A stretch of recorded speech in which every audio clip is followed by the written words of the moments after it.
Hi everyone, welcome back with Mommy Henur class. Now, I'm going to explain some discussion text.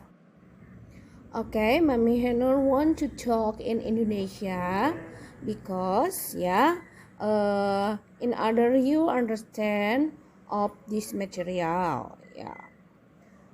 Jadi Mami Henur akan berbicara bahasa Indonesia supaya kalian mengerti kepada materi, ya.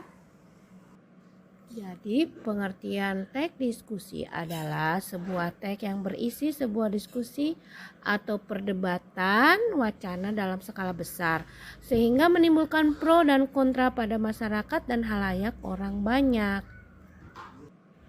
Sekarang apa saja sih struktur diskusi teks itu atau teks discussion itu? Yang pertama, isu atau masalah. Pada bagian ini biasanya terletak di awal paragraf yang berisi penempatan masalah atau isu yang akan didiskusikan atau diperdebatkan. Yang nomor 2, supporting point atau poin-poin pendukung. Dalam bagian ini, penulis menghadirkan pendapat yang mendukung isu pro. Di setiap paragraf, supporting point terdiri dari 2 komponen, diantaranya adalah ide pokok paragraf dan elaborasi atau uraian dari ide pokok paragraf tersebut, atau yang disebut argumen yang di dalamnya ada pro. Sedangkan yang ketiga adalah contrasting point atau poin-poin pembanding. Dalam bagian ini penulis menghadirkan pendapat yang menentang isu atau permasalahan atau kontra.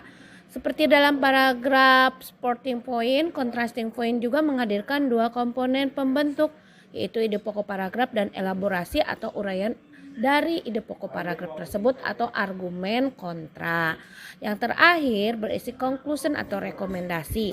Dalam bagian ini penulis menghadirkan kesimpulan atau bisa juga direkomendasikan dari isu atau wacana atau permasalahan yang telah didiskusikan. Nah, jadi seperti itu anak-anak. Dan sekarang kita melangkah ke ciri kebahasaan teks discussion atau teks diskusi. Ketika membuat teks diskusi, kita harus memperhatikan penggunaan bahasa yang biasa diterapkan ya. Ya, bahwa kalau kita mempresentasikan atau debat itu biasanya menggunakan present tense gitu. Dan juga menggunakan model seperti must, should, would, may. Kalau must itu berarti harus, should seharusnya, would juga bisa, may boleh. Terus juga menggunakan contrastive dan koneksi yang kasual seperti similarity, however, furthermore, on the other hand, moreover, in addition, but, and nevertheless. Sama ada nevertheless, although, on the other hand, terus furthermore, terus however, in addition, but, and similarity ya. Oke. Nevertheless artinya dalam bahasa Indonesia meskipun, walaupun, atau bagaimanapun. Ya, contohnya I always bring the dictionary, nevertheless the lesson is not now. Saya selalu membawa kamus meskipun pelajarannya bukan hari ini.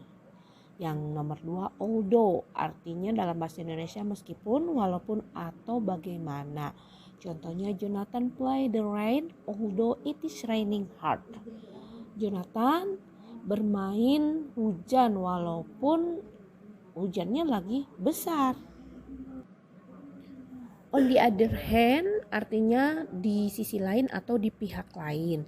Contoh kalimatnya there are just 5 vowel sound in English. On the other hand some languages have 30 or more. Artinya ada 5 bunyi vokal di dalam bahasa Inggris. Sedangkan di lain pihak beberapa bahasa mempunyai 30 atau lebih.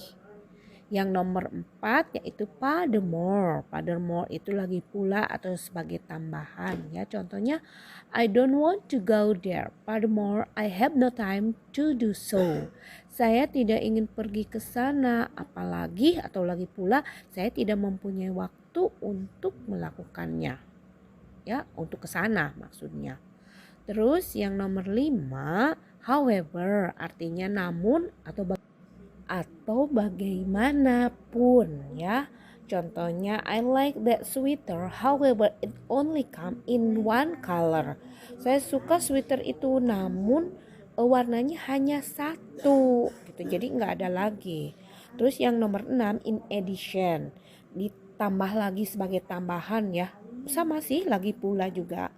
We are going to have to pick up Jordan in addition to my little brother since her dad was unable to pick her up.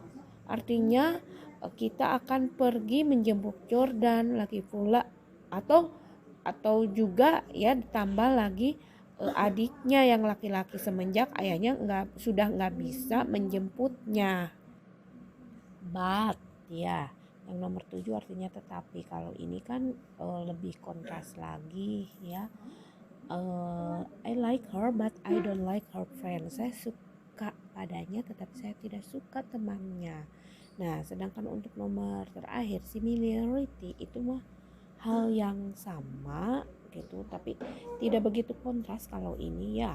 Kalau menurut Mami contohnya her long time was impossible to read as usual and she saw the similarity in features between him and Andre. Kalau ini mah lebih ke hal yang sama, tidak kontras ya.